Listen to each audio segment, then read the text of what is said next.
اچھا، صلح حسن کی شرائط کے حوالے سے تیسرا سوال جو آپ نے کیا تھا کہ صلح حسن کی جو شرائط مرزا صاحب نے اس میں بیان کی ہوئی ہیں ان کی کوئی ایک صحیح سند کے ساتھ پیش کریں، یہ جو 5 شرائط انہوں نے ذکر کی ہیں، جو اس پمفلٹ میں انہوں نے ذکر کی ہیں 5 شرطیں، ہم نے کہا ہے کہ وہ 5 شرطوں کی کوئی ایک صحیح سند پیش کر دو۔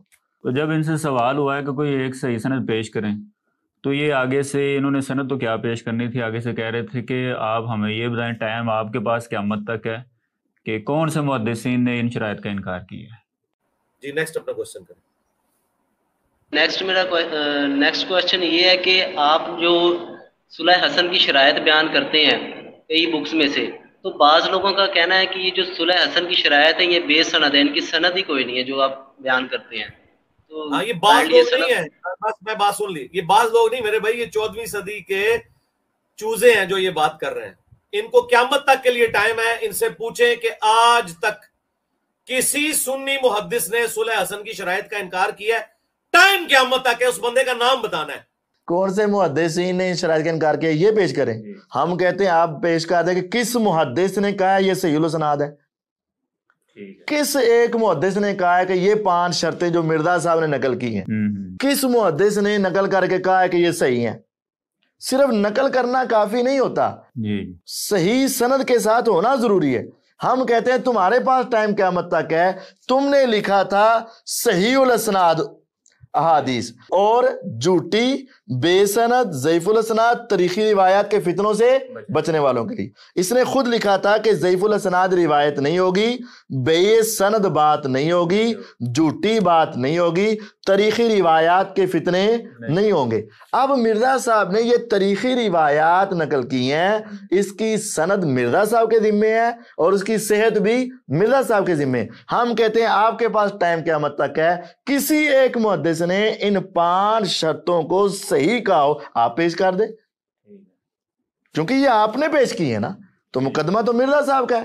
اچھا، پھر وہ کہتے ہیں جی یہ صلح حسن جو تھی ان کے گاٹے میں فٹ ہو گئی تھی اور یہ سندوں کے چکروں میں پڑ گئے ہیں، تو آگے کہتے ہیں کہ سندوں کے چکروں میں پڑنے کی تو ضرورت ہی نہیں ہے۔ چونکہ صلح حسن ان کے گاٹے میں فٹ ہوئی تھی تو یہ سندوں کے چکر میں پڑ گئے، سندوں میں تو پڑھنے کی ضرورت ہی نہیں میرے بھائی۔ سندوں کے چکر میں پڑنے کی ضرورت نہیں ہے بھائی جان، بھائی ہیں۔ تو یہ اب ان کے مقلدین کو سمجھ لینا چاہیے کہ ہر وقت یہ صحیح الاسناد کا رٹا لگاتے رہتے ہیں، اور مرزا صاحب نے 32 صفحات میں 32 مرتبہ لکھا ہے کہ یہ میرا پمفلٹ صحیح الاسناد کے اوپر مشتمل ہے۔ تو اب یہ کہہ رہا ہے سندوں کے چکر میں پڑنے کی ضرورت ہی نہیں ہے میرے بھائی، کیونکہ اس کی سندیں ہیں ہی نہیں میرے بھائی، سندوں کے چکر میں پڑھنے کی ضرورت نہیں ہے، کیونکہ چکر میں پڑھو گے تو ملیں گی نہیں، اس وجہ سے ضرورت ہی نہیں ہے، اپنا وقت ضائع کرنے کی ضرورت ہی نہیں۔ بھائی کیوں ضرورت نہیں ہے؟ اب تم خود کہہ چکے ہوئے ہو کہ واقعہ کربلا ہو یا بنو امیہ کے معاملے ہو یا کوئی مسئلہ ہو، جب تک اس کی صحیح سند نہیں ملے گی اس وقت تک ہم اس کو قبول نہیں کریں گے۔ یہ مرزا صاحب کا اپنا بیان ہے، ہم اس کے اندر لگائیں گے۔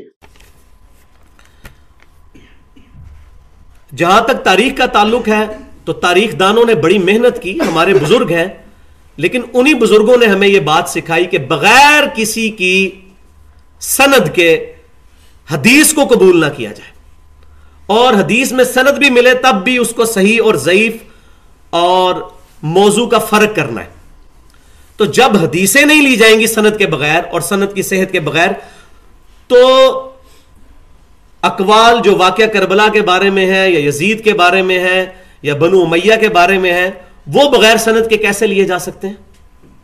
ہم نبی صلی اللہ علیہ وسلم کا فرمان نہیں بغیر سند کے قبول کرتے، حالانکہ ہمیں کہا جاتا ہے یہ حدیث ہے، تو ہم ان لوگوں کی ایرے غیر لوگوں کی باتیں کس طرح بغیر سند کے قبول کر لیں؟ کبھی نہیں کریں گے۔ یہی ہمارے محدثین رحمہم اللہ نے ہمیں درس دیا ہے۔ یہ صحیح ہے کہ مرزا صاحب خود کہہ رہے ہیں کہ جب تک بنو امیہ کے خلاف یا واقعہ کربلا کے بارے میں یا کسی ایسے طریقے کے معاملے میں جب تک صحیح سند نہیں ملے گی ہم کسی کو الزام نہیں دے سکتے۔ اب تو اصول محدثین پر بات ہونی چاہیے، بات ثابت بھی ہو، جھوٹا تو لوگ پتہ نہیں کیا کیا لوگوں کے اوپر الزام لگا دیتے، تو حق بات وہ ہے جو سند کے ساتھ ثابت ہو۔ اب کہتا ہے کہ وہ سند ان کے گاٹے فٹ ہو گئی تھی اس وجہ سے سندوں کے چکر میں پڑ گئے. بھئی سندوں کے چکر میں تو پڑنا ہے نا, تو جب ہمارے گاٹے میں سندوں کے ساتھ فٹ نہیں ہوگی تو تیرے گاٹے میں تو فٹ ہو جائے گی نا. اچھا مفتی صاحب چوتھا سوال جو آپ نے کیا تھا کہ سیدنا حسن رضی اللہ تعالیٰ عنہ کے جنازے کے